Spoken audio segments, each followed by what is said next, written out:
如果你的童年也是听着霍格沃茨的名字长大的，或者你一直觉得哈利波特只是一部给小孩子看的魔法童话，那么接下来的整整1个小时将会彻底颠覆你对这个魔法世界的全部认知。当整个故事走到第7部死亡圣器的时候，它早就不再是什么骑着飞天扫帚打魁地奇的温馨校园剧了，而是变成了一部真正关于血腥、战争、政治、恐怖、人性背叛以及在绝望深渊里如何抉择的成人史诗。这里没有了永远能为你遮风挡雨的校长邓布利多，没有了安全的象牙塔，整个魔法界在一夜之间沦为地狱，伏地魔全面掌权，魔法部彻底沦陷，麻瓜出身的巫师像猎物一样被全城搜捕。在这个长视频里，我不跟你扯任何学术术语，直接用最直白的大白话，带你沉浸式的经历这场魔法界最惨烈也最震撼的终极决战。故事的开场就带着一股让人喘不过气来的血腥和窒息感。为了把马上满17岁、即将失去母亲血缘保护咒的哈利安全转移，凤凰社使出了最后的下策。他们让罗恩、赫敏、芙蓉等6个人喝下复方康剂，全部变成哈利的样子。由实力最强的巫师1对1护送，分头从空中撤离。但这本该是绝密的行动，却因为背叛而提前暴露。天空中密密麻麻全是设伏的食死徒，那是哈利第一次直面战争的残酷与无情。狂暴的绿光在黑夜中肆虐，他最忠诚的宠物陪伴了他整整6年的猫头鹰海德薇，为了替哈利挡下一道致命的杀戮咒，甚至连一声惨叫都没来得及发出，就从高空中像一片枯叶一样坠落，死在了冰冷的夜色里。紧接着疯眼汉穆迪在混战中面部中皱，直接从几百英尺的高空坠亡，连尸体都找不到。乔治被斯内普的神通无影咒削掉了1只耳朵，鲜血染红了半边身体。魔法那层浪漫炫酷的面纱在这一刻被生生撕开，露出了底下最冰冷、最真实的你死我活。侥幸逃到陋居的哈利甚至来不及悲伤，他就必须面对更加残酷的现实。魔法部部长斯克林杰带来了邓布利多的遗嘱，这位死去的伟大校长给3巫师留下了3样看起来莫名其妙的遗产。罗恩得到了一个能熄灭和点亮光源的熄灯器，赫敏得到了一本用古代如铭文写成的童话书《施翁比斗故事集》，而哈利则得到了他抓到的第1的金色飞贼。这些东西当时看起来毫无用处，甚至像是死人的恶作剧，但他们其实是邓布利多在坟墓里布下的最精密的棋局。就在罗恩的大哥比尔举办婚礼的当晚，魔法部彻底垮台，部长被伤。食死徒大军攻破了婚礼现场，赫敏在千钧一发之际拉着哈利和罗恩发动了幻影移形，他们成了无家可归的逃犯。3个人流落到了布莱克家族的祖宅，在这里他们解开了第1个谜团，找到了当年那个调换了伏地魔魂器挂坠盒的神秘人，也就是小天狼星的弟弟雷古勒斯。为了夺回这个挂坠盒，他们冒着极大风险喝下复方康剂，潜入了已经变成法西斯集中营的魔法部。在这里，麻瓜出身的巫师正在接受屈辱的审判，周围全是摄魂怪散发的冰冷绝望。哈利看到了那个曾经折磨过他的乌姆里奇，正得意洋洋地把魂器当成项链挂在脖子上炫耀。在一场惊心动魄的混乱大闹后，他们成功抢到了挂坠盒，但撤退时暴露了祖宅的位置，被迫流落到了荒无人烟的森林和原野中。接下来整整几个月的流浪，是全书对人性解剖最深也最让人感到压抑的屏障。很多人看这一段的时候觉得节奏慢，但如果你能理解那种心理折磨，你就会发现这里才是真正的战场。那个抢来的挂坠盒是一个货真价实的魂器，里面寄生着伏地魔的一缕灵魂，只要你把它戴在脖子上，它就会像一个无孔不入的心理寄生虫，天天在你的耳边低语，无限放大你内心的饥饿、嫉妒、猜忌和自卑。当时正值寒冬，他们没有足够的食物，没有遮风挡雨的住所，赫敏每天用各种防御咒语保护着营地，哈利的伤疤则因为伏地魔的愤怒而日夜剧痛。在这种极端的生理和心理折磨下，最先崩溃的是罗恩。罗恩在一群天才和英雄中间长大，他的哥哥们个个优秀，他的好朋友是名震天下的救世主，他的女朋友是学校里最聪明的女巫。他内心的自卑在魂器的放大下变成了疯狂的嫉妒。他开始怀疑哈利根本没有真正的计划，怀疑哈利只是在带着他们送死，甚至开始怀疑哈利和赫敏之间有了说不清的情愫。在一个暴风雨交加的夜晚，罗恩和哈利爆发了最惨烈的争吵。他冲着哈利大喊：你当然无所谓，你的父母早就死了，你根本不用担心家人随时会没命。然后他选择推开帐篷，彻底消失在黑暗里。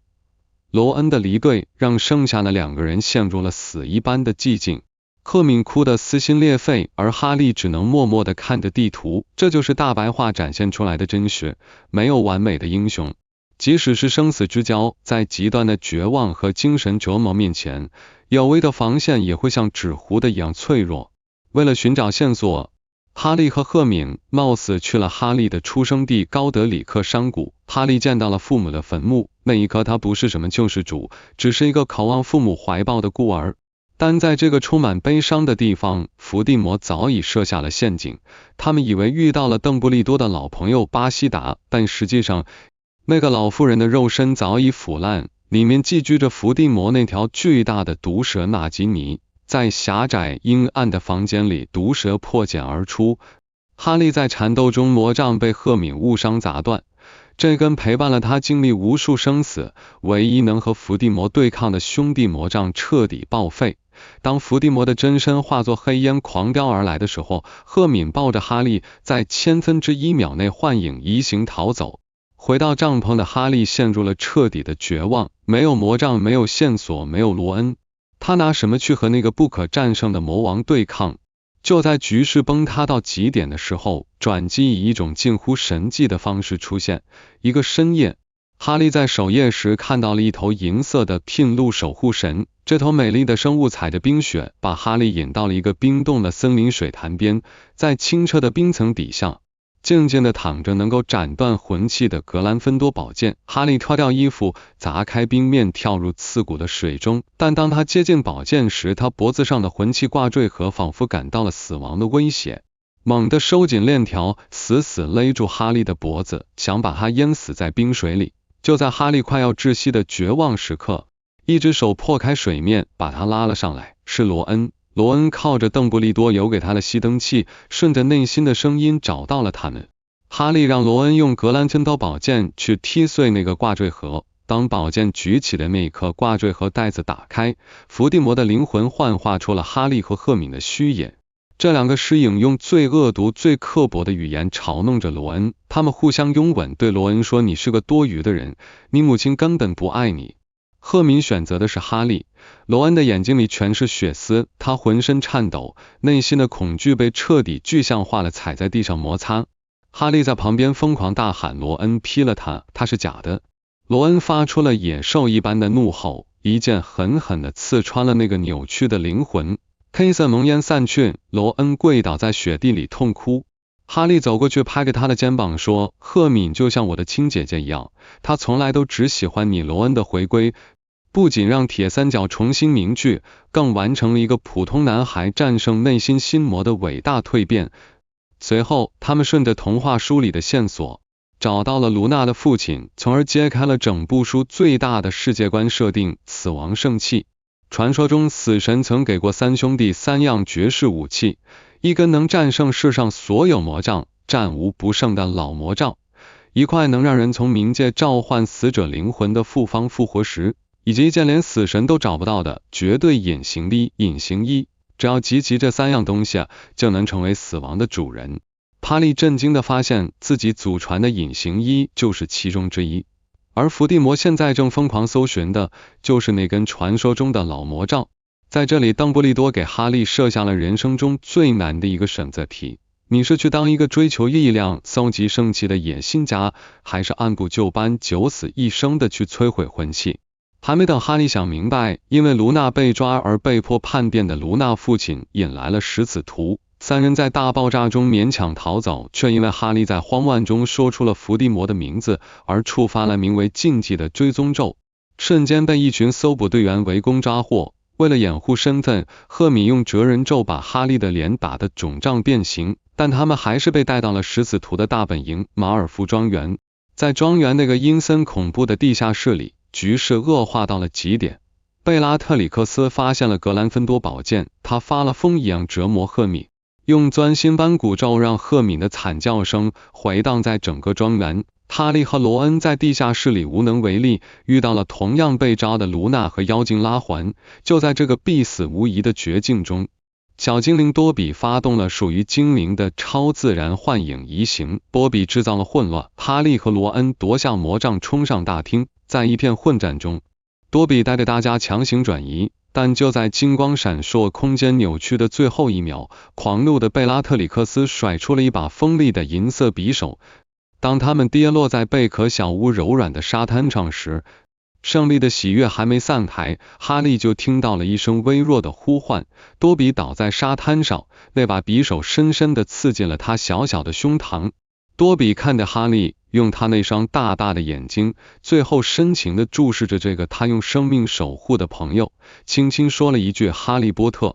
然后死在了哈利的怀里。哈利没有用任何魔法，他固执地用一把铲子亲手在海边为多比挖了一个坟墓，在墓碑上刻下这里躺着多比，一个自由的小精灵。多比的死让哈利彻底清醒了，他放弃了对老魔杖这种绝对力量的病态追求，他选择回到邓布利多给他的使命上，继续摧毁魂器。为了偷出藏在古灵阁巫师银行最深处的另一个魂器赫奇帕奇金杯，赫敏喝下复方汤剂，假扮成贝拉特里克斯，在妖精拉环的帮助下，硬生生闯入了防御力号称神级的地下金库。在这里，他们触发了复制咒回烈火咒，无数滚烫沉重的金银财宝排山倒海般涌来，差点把他们活埋。在抢到金杯后，他们无路可退。最后关头，哈利做出了一个疯子般的决定，他们斩断了锁链，骑上了那条在地下被折磨了多年、双目失明的巨龙。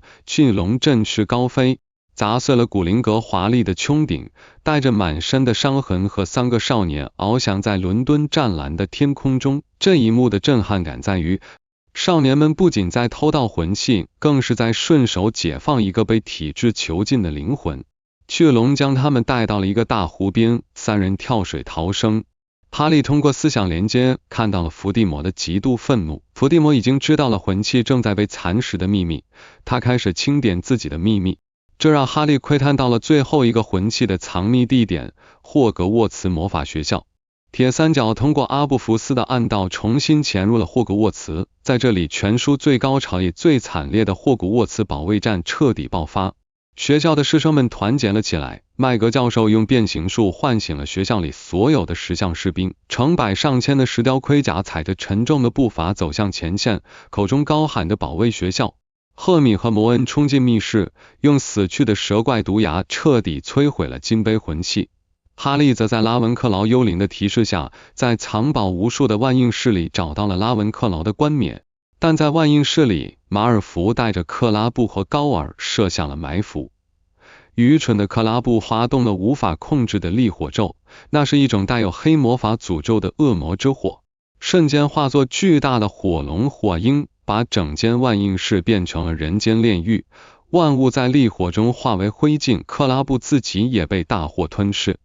哈利和罗恩在浓烟中骑着飞天扫帚折返，冒着被烧死的危险，强行把仇人马尔福和高尔拉上了扫帚，救出了火海。在逃出大门的瞬间，被烈火烧毁的冠冕魂器发出了痛苦的惨叫，彻底报废。外面的城堡已经变成了血肉磨坊，食死徒、巨人、蜘蛛、摄魂怪疯狂地冲击着防御罩。当哈利穿过走廊时，他看到了让他肝胆俱裂的画面。弗雷德倒在废墟里，眼睛大睁着，脸上还挂着生前最后一个玩笑的笑容。乔治跪在旁边，哭得浑身发抖。卢平和唐克斯静静地躺在礼服桌上，他们的手紧紧相握，却再也没有了温度。就在霍格沃茨快要支撑不住的时候，伏地魔下达了暂时停战的命令。他在全校的回音里对哈利说：“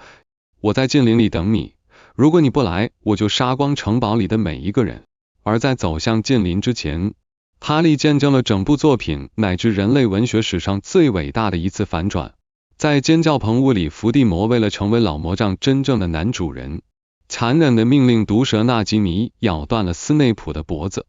伏地魔走后，哈利冲了过去，用手死死捂住斯内普那道不断喷涌着鲜血的伤口。斯内普看着哈利，那双平日里充满刻薄、冰冷和仇恨的黑色眼睛，在这一刻盛满了复杂的泪水。他挣扎着对哈利说：“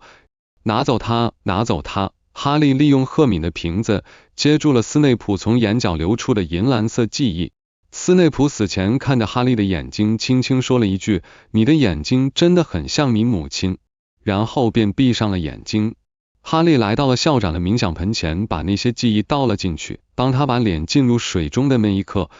整个魔法界最大的黑幕和最深沉的爱像海啸一样把他拍得粉身碎骨。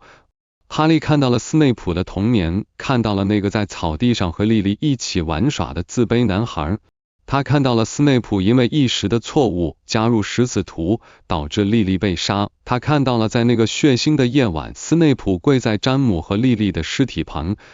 抱着死去的莉莉哭得撕心裂肺。他看到了斯内普找到邓布利多，邓布利多冷酷地问：“你背叛了魔王，你能给我什么？”斯内普说：“我给你我的全部。”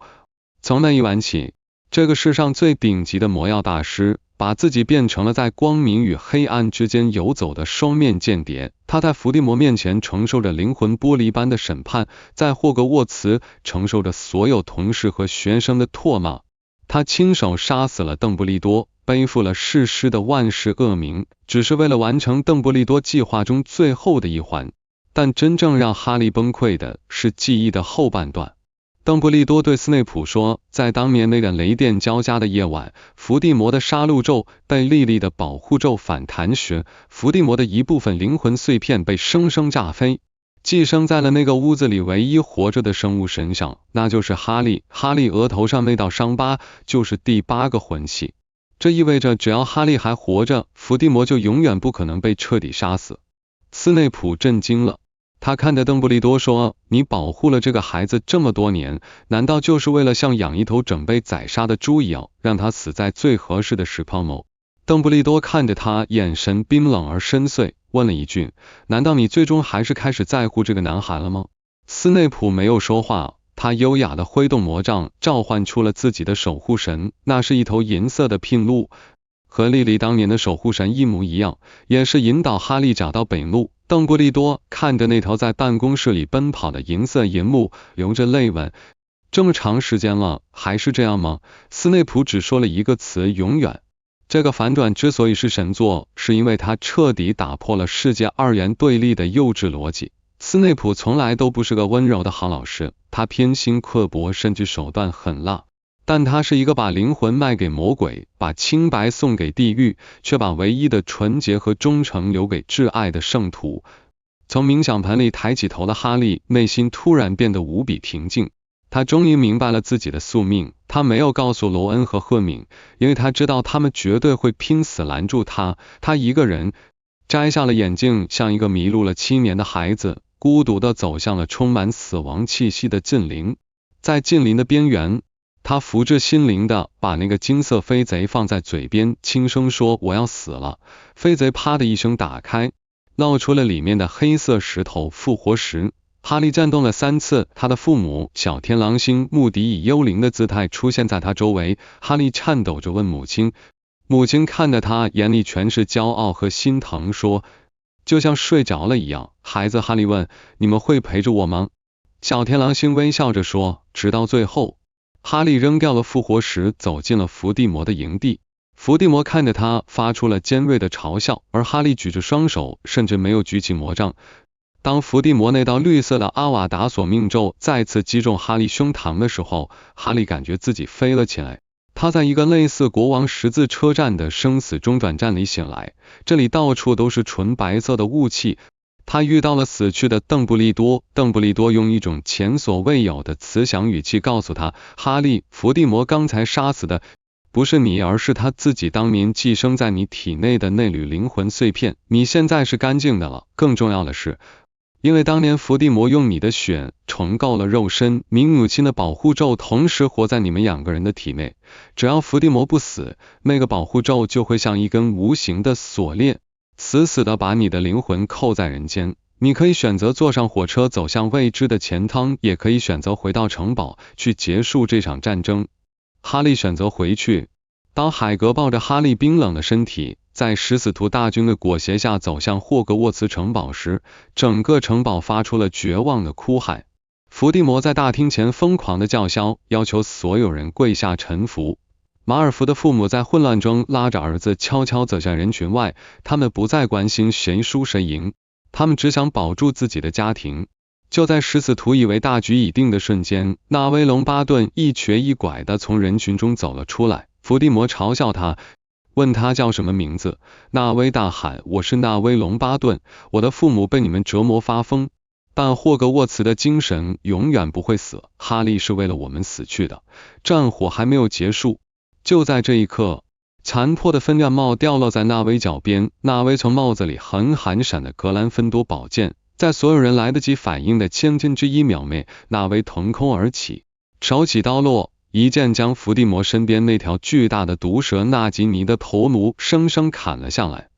黑色的毒血喷涌而出，伏地魔最后的魂器宣告毁灭。与此同时，海格怀里的哈利猛地睁开眼睛，一个翻身滚落在地，披上隐形衣瞬间消失。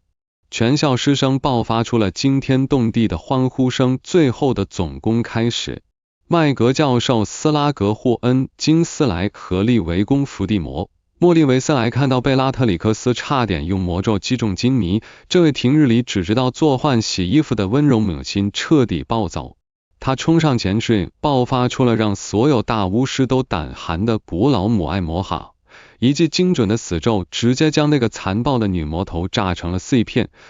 最后的对决在残破的大厅中央展开，哈利和伏地魔面对面绕着圈子，周围全是废墟和硝烟。哈利没有用什么高深的咒语，他只是用最直白的话戳破了伏地魔最大的无知。哈利对伏地魔大喊，汤姆，你以为你手里拿着的是无敌的老魔杖吗？这个魔杖的主人不是斯内普，因为斯内普当年杀死邓布利多是邓布利多自愿安排的，这不算打败。真正打败邓布利多并解除他武装的人是德拉科·马尔福，而在几天前的马尔福庄园里，我亲手夺走了马尔福的魔杖。现在老魔杖真正的男主人是我。伏地魔不信，他无法接受自己追求了一辈子的绝对力量最后是一场空。他疯狂地挥动老魔杖，吼出了他这辈子最后一声阿瓦达索命，而哈利则平平静静地举起魔杖，喊出了那句他用了7年的招牌魔咒，处女武器。一道绿光和一道红光在半空中最后一次碰撞，那根战无不胜的老魔杖在空中剧烈颤抖。他拒绝杀死自己真正的主人，在一声沉闷的爆炸声中，魔杖脱手飞向高空，被哈利稳稳接住。而伏地魔的杀戮咒再次反弹，击中了他自己。这个统治了魔法界10几年的黑魔王在死的时候没有任何华丽的特效，他没有变成飞灰，也没有变成黑烟，而是像一具极其普通极其平庸的凡人尸体一样，扑通一声沉重地倒在了尘土飞扬的地板上。这个细节极其讽刺，他花了一辈子去追求永生和神格，最后却死得比谁都像个凡人。故事的结尾，大战的喧嚣散去，哈利站在霍格沃茨那座已经断成2截的石桥上，手里拿着那根可以让无数人发疯统治世界的老魔杖。罗恩和赫敏站在他身边。罗恩兴奋地问，我们现在有了它，我们可以做任何事了，对吗？哈利看着这根沾满了鲜血和阴谋的木条，他没有丝毫的留恋，双手用力，啪的一声，把这根世上最强大的魔杖生生折成了2半，然后随手扔进了桥下深不见底的峡谷里。他选择用回自己那根修好的兄弟魔杖，这一折断的是人类对绝对力量的病态贪婪，找回的是作为一个普通人过完平凡一生的尊严。这就是哈利波特与死亡圣器藏在大白话故事底下的终极通关密码。他用整整7部书的代价告诉所有人，在这个世界上，正义想要战胜邪恶，是要付出的代价是大到让人无法承受的。那些死去的同学、长辈、朋友，永远留在了那个血腥的夜晚。战争从来都不是请客吃饭，但它同时也给了所有追求力量、迷信强权的人一记响亮的耳光。真正的强大，从来都不是你掌握了多么毁灭性的黑魔法，不是你拥有多少财富和权力，而是在面对不可战胜的黑暗和死亡时，你依然选择相信爱，相信忠诚，并且敢于为了保护别人而直面深渊的孤注一掷。19年后，在那个阳光明媚的9又3/4车站，哈利拉着儿子的手送他登上前往霍格沃茨的列车。儿子担心地问：爸爸，如果我被分到了斯莱特林怎么办？哈利蹲下身，微笑着对他说：孩子，我认识的一位斯莱特林校长，他是我这辈子见过的最勇敢的人。而你的命运从来都不是由你的血统和天赋决定的，而是由你的选择决定的。当列车缓缓驶入远方，哈利摸了摸额头上那道19年来再也没有痛过的伤疤，一切都好。希望今天这1个小时的漫长讲述，能让你在这个喧嚣的世界里，重新找回属于童年的那份关于爱、选择与勇气的终极力量。